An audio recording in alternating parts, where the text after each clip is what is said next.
Good evening everyone. என் பேர் யஹ்யா மக்புல். கைக்கட்டை தாண்டி வருவாயா? எல்லாம் கரெக்டாக கேட்டுச்சா? கைக்கட்டை தாண்டி வருவாயா? ஒரு நாள் என் வீட்டை வந்து என் ஹால் நடந்து போயிட்டு இருக்கும்போது அங்கே என் பாட்டி தாத்தாவோட நான் ஆர்ம்ஸ்லிங் பார்த்தேன். கட்டு போட்டோடனே கையில் வந்து தொங்குறதுக்காக போடுவாங்கல்ல, அதான் ஆர்ம்ஸ்லிங்னு சொல்லுவாங்க. ஆர்ம்ஸ்லிங்கை பார்த்தேன். அது பார்த்தோடனே என் நண்பனோட கதை வந்துச்சு.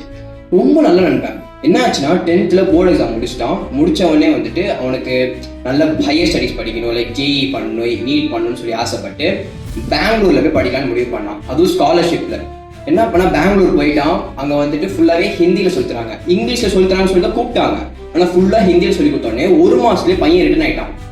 ரிட்டர்ன் ஆனோடனே நான் கேட்டேன், என்னடா ஆச்சு, ஏன்டா எப்படின்னு கேட்கும்போது அவன் என்ன சொன்னா, இல்லை மச்சான் ரொம்ப கஷ்டமா இருந்துச்சாங்க, ஹிந்தியில சொல்லித்தரானுங்க, ஏமாத்திட்டானுங்க அப்படின்னா. சரி ஓகே விட்றா பார்த்துக்கலாம். என்னாச்சு, அதே வருஷம் அவன் வந்துட்டு அன்எக்ஸ்பெக்டடாக ஒரு விஷயம் நடந்துச்சு.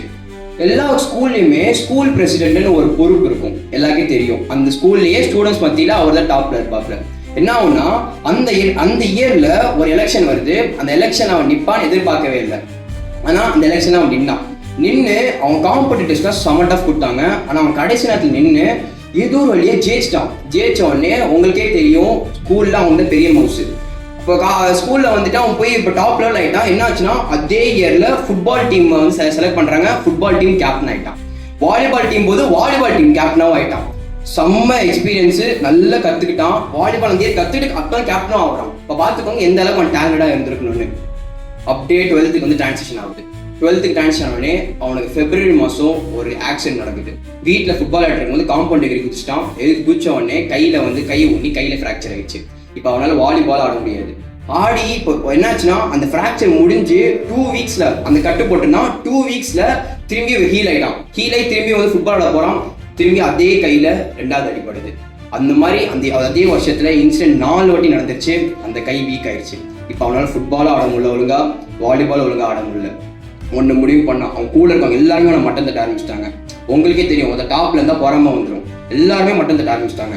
ஆனால் ஒன்று முடிவு பண்ணான், நீங்கள் என்ன வேணா பேசிக்கோங்கடா, 12th நான் வேற மாதிரி மார்க் எடுப்பேன்னு சொல்லி முடிவு பண்ணான். 12th போர்டு எக்ஸாமுக்கு விழுந்து படித்தான். உங்களுக்கே தெரியும், சிபிஎஸ்சி எக்ஸாம்ஸ் ஸ்கூலில் வந்து வச்சு புரிஞ்சிருவானுங்க. ஆனால் இவன் அதையும் மீறி நான் பண்ணுறேன்டா, தனியாக பண்ணுறான்னு சொல்லி உட்காந்து படித்தான். போர்டு எக்ஸாமுக்கு வந்துட்டு கடைசி நேரத்தில் என்னன்னு தெரியல, பையனுக்கு வந்துட்டு ரொம்ப ஆன்சைட்டி ஆகிட்டான். பரவாயில்ல பார்த்துக்கலாம், அவங்க அப்பா அம்மா சப்போர்ட்டு. உட்காந்து வெறித்தனமாக படித்து நைட்டு பகலமாக எல்லாமே படிச்சு சில டைம் ஸ்கூல் லீவ் போட்டுருவோம்.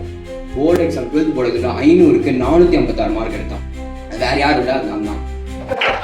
நீங்க என்ன சொல்ல வேணா, உங்களுக்கு ஏகப்பட்ட தடைகள் வரும். அதையும் தாண்டி நீங்க போயிட்டீங்கன்னா உங்களை தோக்கடிக்கு யாரும் இருக்க மாட்டாங்க. நன்றி, வணக்கம்.